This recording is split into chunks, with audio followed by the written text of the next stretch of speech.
qu'on est dans cette période où il y a un flirt extrêmement dur entre le Front National et l'UMP. C'est faux, absolument. Alors, vous n'y êtes pas alors, hein. Je pense que le flirt idéologique, il est réel et il commence d'abord par l'UMP qui fait un pas, par sa politique migratoire qui est là encore très haineuse sur différents sujets, sur la sécurité, qui valide en fait les présupposés du Front National. Un Front National avec le profil de Marine Le Pen qui se veut plus institutionnel, qui veut prendre des responsabilités. Et je pense qu'on a quelque chose qui est potentiellement très dangereux, c'est-à-dire une alliance institutionnelle possible entre une droite dure et une extrême droite assumée. Donc de ce point de vue, le populisme dont on parle pour Marine Le Pen et pour le Front National, c'est-à-dire de dire qu'il y aurait une base populaire à cette extrême droite renaissante, c'est une manière de ne pas appeler un chat.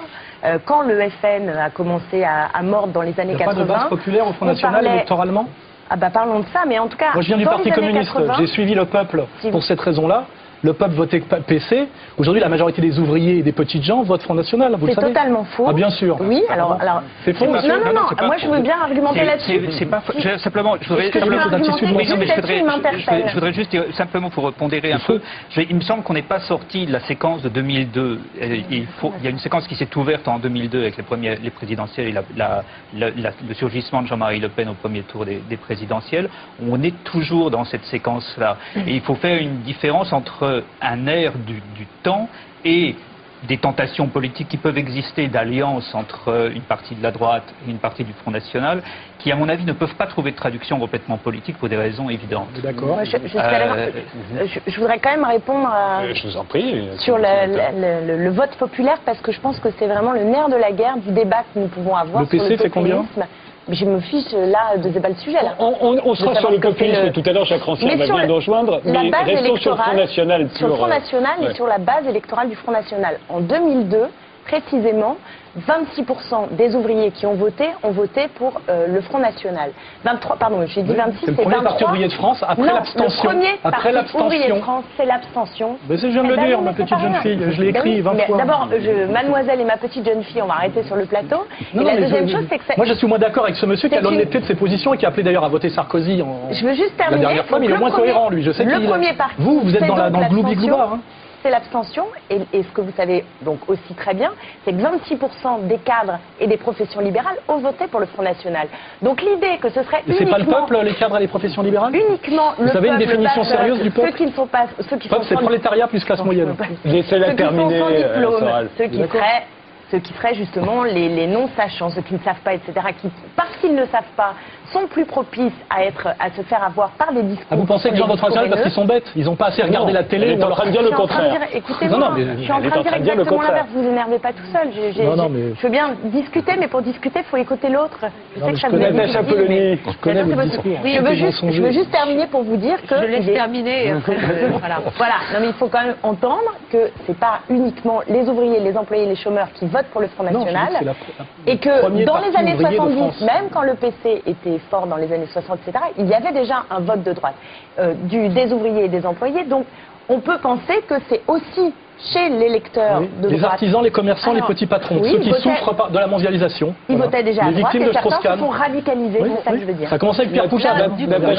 Clémentine Autain. Oui, moi je ne sais pas trop quoi faire pour finir de ce terme de populisme. J'ai l'impression que c'est une impasse un peu de penser comme ça, parce que justement on amalgame des choses qu'il ne faut pas amalgamer, et l'important c'est justement de repolitiser les choses, et pour les repolitiser, ça suppose de traiter le Front National pour ce qu'il est, pour ce qu'il dit, et de le combattre idéologiquement. Et de ce point de vue, j'ai bu du petit lait en écoutant Jacques Rancière, parce que, en effet, ce qu'il dit, c'est bien qu'il y a eu un processus de... c'est-à-dire que l'UMP a fait un travail concret et a porté des idées qui, finalement, banalisaient celles du Front National et qu'elles se rejoignent, et c'est ça qu'il faut combattre. C'est-à-dire les faiblesses de la gauche. Bien sûr que les faiblesses de la gauche n'ont pas permis d'avoir en face une confrontation politique qui permette de faire vivre la démocratie et de avoir une autre perspective politique, qui est par exemple celle portée par Jean-Luc Mélenchon, qu'on voudrait mettre dans le même paquet. Tu fais du Marine Le Pen en venant du PS. C'est là où c'est là où il ne marche plus et c'est là où ça devient n'importe quoi. À mon avis, c'est que de les mettre sur le même terrain, d'abord c'est insultant pour ce qu'ils portent. Ils combattent le Front National depuis toujours et il n'est pas sur ce même terrain idéologique. Il y a de la confrontation. Ces méthodes. Et il faut parler du contenu, c'est-à-dire du contenu des propositions. Et je pense qu'il y a une autre perspective politique possible, dès lors que aussi il y a un processus à reconstituer, qui est celui de l'unité du peuple. L'unité du peuple, pas comme si c'était une donnée en soi, mais bien parce que à un moment donné, ce qu'est le peuple, hein, c'est sa dimension universelle avec en même temps une partie, une catégorie mobilisée à un moment donné. Le peuple d'hier, celui que le Parti communiste, par exemple, avait réussi à mobiliser dans les années... Bon, on remonte, mais disons, qui a été trahi à partir de du discours de Montigny-les-Cormeilles. N'est plus le peuple d'aujourd'hui. C'est ça que je veux dire. Il n'est plus le peuple d'aujourd'hui. Et à gauche, à mon avis, l'un des défis, c'est aussi d'être capable de parler de ce déclassement, du précariat, et de dire quelle est cette nouvelle unité du peuple pour justement permettre cette mobilisation, cette représentation du peuple et dans un monde, du peuple et dans un système politique où la crise de la représentation politique est extrêmement grave. Elle est d'abord le terreau d'une non-mobilisation politique, d'une abstention massive. Et je pense qu'on devrait d'abord aujourd'hui parler de cette question, non pas de la dépolitisation, mais de la non-mobilisation dans le cadre électoral de toute une partie du peuple, et à commencer par les chômeurs, les ouvriers, les employés, qui sont les premiers à se détourner du vote de justement cette démocratie représentative qui ne représente rien, à part le capital, et c'est tout.